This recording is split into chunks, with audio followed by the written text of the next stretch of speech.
බොහොම බියුටිෆුල් දවසක රාජගුරු රජතුරුවන්ට උපදෙස් දෙනවා. ඒ කාලෙත් උපදේශකයෝ හිටියානේ. ටෙක් මේ අලුත් මාලිගාවේ අමුතුම ලල් එකක් තියෙනවා රජතුමනි. දොර හතර ඉදිරිපස දාවනේ වමින්.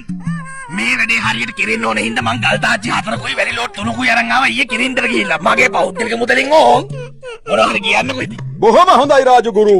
මම මේකට මනාපයි. මොකෝ මොකයි වෙලා තියෙන්නේ? ආවා අපිට බයින්ඩියක් ආවා. උතුරු රාජ්‍යයේ කෝරතිස්ස රජතුමාගෙන්.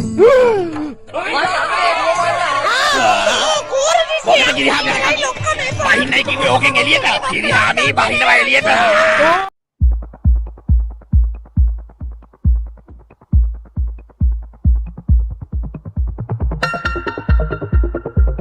කියවුවා මිතුර මිත්‍රසේන වදීකි මහට මහත් ඇති අපාතර නෝක්කාඩුව කියන්නට නොසිතමි මුසාව බිදලන්නට අපාතර ඇති නෝක්කාඩුව දෙන්න ප්‍රියේ දෑතට ඔය දෑත නොබියව පැමිණි මි රටට ඔබේ හතරකින් සති දැන් ඇති රණ්ඩු කරලා එනකොටගෙන අපිට හති කෝරතිස්සා මෙහාට ඇවිත් කඩල තම්බන්නේ ආපු දෙන්කෝ යා මෙහාට අර බෑන්ඩ් වල ගහන හොර නෑවක් වාගේ මූණ මේ බෑන්ඩ් වල කොහෙද රජතුමනි හොර නෑ ගහන්නේ? හොර නෑ ගහන්නේ පෙරහැරවල් වල. මං ඔබතුමාට උපදේශයක් දෙන්න බෑ. මොන පණිට්ටුවක් හරි කරලා අපි ගාමු කෝරතිස්සයත් එක්ක හොඳ සාම කිවිසුමක් වැඩේ ඉවරයිනේ. ඊට පස්සේ කෝරතිස්සයව දවස් දෙක තුනක් අලුත් මාලිගාවේ නවත්තගමු.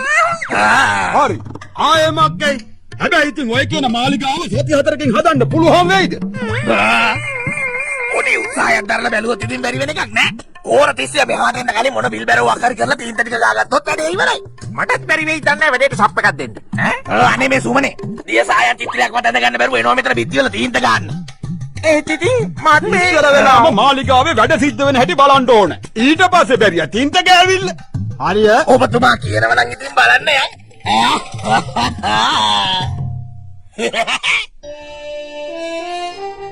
ඔය තියෙන්නේ අඹ වෑංජනේ වාගේ. ඔයිට වඩා හොඳ හොඳ ඒවා තියෙනවා ඇතුලේ. යන්න. ලෝකෙ කොහෙවත් දන්නේ නැති චිත්‍ර මූර්ති යාරු.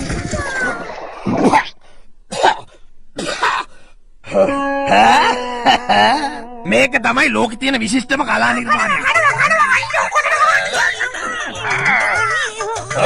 ඔන්න ඔය මොනවා කුඩුම්බියක් අරගෙන මෙතනින් චුත වෙනවා.